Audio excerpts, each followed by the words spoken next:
that. Well, I don't know where you get all the chirping from, but look, here's why this is relevant. In these documents we've seen revealed today, Hillary Clinton was calling women's groups whiners, and she was coordinating attacks on women the only thing they wanted to do was tell the truth about Bill Clinton's own behavior. So we'll get into this is some relevant stuff. We'll get into it. Look, in the Crossfire, Tracy Seffel, senior advisor to Ready for Hillary, and Tim Miller from America Rising, a group focused on opposing a Hillary Clinton presidential campaign. Tracy, the first question for you. We learned in these papers today, as I was talking with Van here about it, that Hillary Clinton, then the First Lady of the United States, is calling Monica Lewinsky, an intern with whom her husband had an affair with, quote, a narcissistic loon.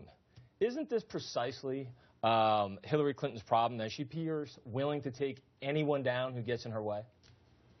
Well, Van used the word new earlier, and so let's start there and do a quick fact check, right? Because there's nothing new here. Absolutely. We're talking about old information that's been recycled, rehashed. I don't know, maybe they put it in a different font for this new PDF that was released. There's nothing new. There's nothing revealing. This is old. This is stale. This is also, I don't know how many ways you can say irrelevant, but what I love is that the Republicans think that they're on to something. By all means, here's a shovel, keep digging. It is, I agree with Van, if it's not going to help women feel motivated to move over to the Republican Party, which is something that certainly the Republican Party would need. Women's groups whiny, and is actually in a coordinated attack, as I was saying to Van earlier, in a coordinated attack to personally smear some of these women who had substantive, truthful claims against Bill Clinton. That is going to be very hard for her to engender a lot of sympathy from a lot of women voters, wouldn't you think? If this is in the sense, doesn't this kind of take away a veil that Hillary Clinton has put up? Again, it's important to remember what you're sourcing here, and that is a third person's account of who is a very, very close best friend, a very good friend, and I am sure that. So you're not going to now coordinate an attack against. I'm sure no. Against her, are you? Like, well, first of all, I'm sure no wife. Yes, actually, she is deceased. But I'm sure no wife has ever tried to stick up for her husband in a tight spot. I want to bring you into this. Sure. I just think this is an amazing moment where the Republican Party is now scraping the 1990s, the barrel of the 1990s, trying to find stuff. And this is not just a random thing. I want you to hear Rand Paul saying something. This shows how desperate Republicans are to try to make this an issue, try to get right with women, and how badly they still just don't get it. Listen to Rand Paul. The Democrats can't say, oh, we're the great defenders of women's rights in the workplace, and we will defend you against some kind of abusive boss that uses their position of authority to take advantage of a young woman, when the leader of their party, the leading fundraiser in the country, is Bill Clinton, who was a perpetrator of that kind of sexual harassment. You know, so they can't have it both ways. I mean, look. First of all, how low can you go? But second of all, I'm going to get you in here.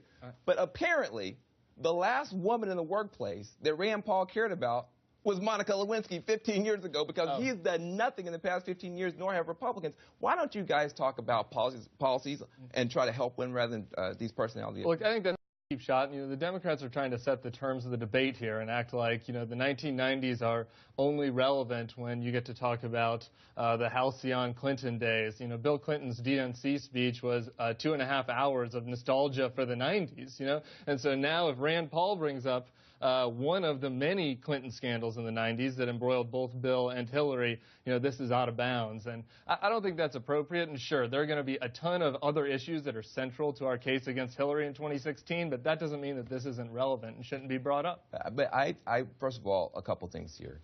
You guys are trying to cover up for an atrocious record on women's issues and a horrible reputation on women's issues, not by talking about your policies, but by attacking personalities.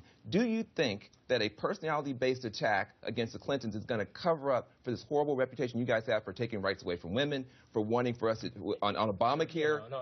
No, I think it's a good question, but isn't Bill Clinton's and I'm sorry, Hillary Clinton somewhat compromised here based on some of the revelations that we saw out of this? Look, Hillary Clinton's absolutely compromised, and I think that from the Republican standpoint, we have a ton of great women leaders and governors who are coming up in this party, and so the idea that we can't criticize Hillary without being anti-woman is ridiculous. If you look at Hillary's papers, the way that she treated women, the way that Bill did, this is absolutely relevant, and it will be relevant in 2016. But women agree that Hillary Clinton is a terrible leader. Is that your view?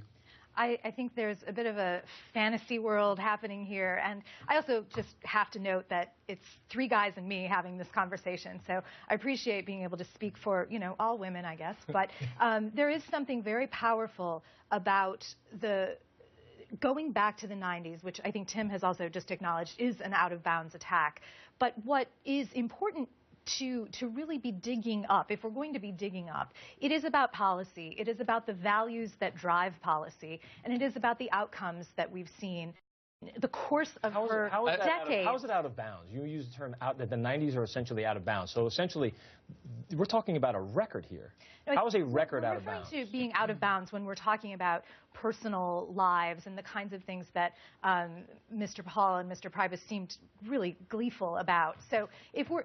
I disagree with the premise, but let me say, look, another thing that was in these papers is Hillary Clinton's support for single-payer health care. This is absolutely in the policy discussion. So, I think that when making the case against Hillary, you can make the case and talk about the scandals, a number of scandals, both Bill's and Hillary's when it comes to Travelgate, but also talk about her record on the issue. You guys want to go back to Travelgate? You're going to run on Travelgate? Well, sure. But look, some voters aren't going to remember that. So I think you can talk about both the health care and you can talk about the scandals. Absolutely. When you guys impeached Bill Clinton, that the people who were babies, little newborn babies that year are going to be voting in 2016. Do you think they're going to care about Travelgate? Well, no, I do think that's what's so amazing. I do think it's important to give those voters, though, a full view of what happened during the Clinton era. And while I obviously think you two are going to run on 90s nostalgia and not the specifics of what happened. I think you're trying to have only the best parts of the 90s. Well, actually, what I'm trying to have is what we're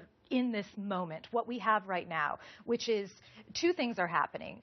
Well, actually, let's say three things are happening. One is Hillary Clinton has not said that she is or is not running. So that's point one. Point two is that the Republicans are futilely, desperately looking for things to have a conversation about someone who is not a candidate. And then three, what's happening is that there are Democrats, independents, and former Republican voters across the country, millions of them, who are saying, well, if she does decide to run, we're going to stand with her because we know that what she would bring and represent as a potential candidate is what matters. Well, that's an inspirational moment. One, two, three. That provides a good segue. Now, we all remember Hillary Clinton's 2008 campaign, some of the problems she had here. But look, so Diane Blair wrote this about her in her notes from April 2nd, 1998. Mostly she, Hillary Clinton that is, can't figure out why these people out there are so anxious to destroy them. I told her I thought she was taking it too personally in the sense that it's the media's mission nowadays to destroy, and she and Bill just happen to be the victims du jour. So, Tracy, you and I have managed press relations for candidates before. We know about the level of scrutiny that comes with that. Won't this kind of bunker mentality, the same kind of bunker mentality that I think hurt the 2008 campaign, hinder her should she decide to run in 2016?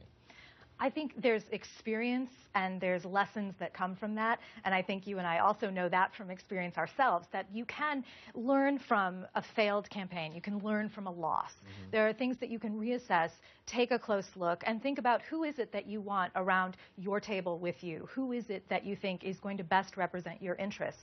And I really do believe that should she decide to run and make that very deeply personal decision, she will also make a series of accompanying decisions about who's What's at the the table number with one her. thing she learned from 2008 that she would change differently in 2018? You actually mentioned inner circle. She's got an inner circle that's about 50 or 60 people right now, it looks like. I think it's actually been portrayed as a galaxy. That's right. Well beyond a circle. I couldn't even begin to answer a question like that. But what I do think is, again, worth emphasizing is that there are millions of people who are standing ready to say, okay, we will trust that you will do this if you do it the right way. Can I throw out there, among those millions of people are 2 super PACs and 2 other outside groups that are supporting Hillary Clinton right now. And so for Hillary Clinton to use this as a shield and say, I'm a private citizen, I'm not going to have to weigh in on the issues of the day when you have 4 super PACs that are out there supporting you, I think is a disingenuous. We're gonna talk more about that when we come back. Hillary Clinton has a much problem to worry about than today's revelations. From one of her closest friends, she's still Hillary the inevitable. And next, I'll explain to you why, if you look at the Democratic Party's history, it's not on her side.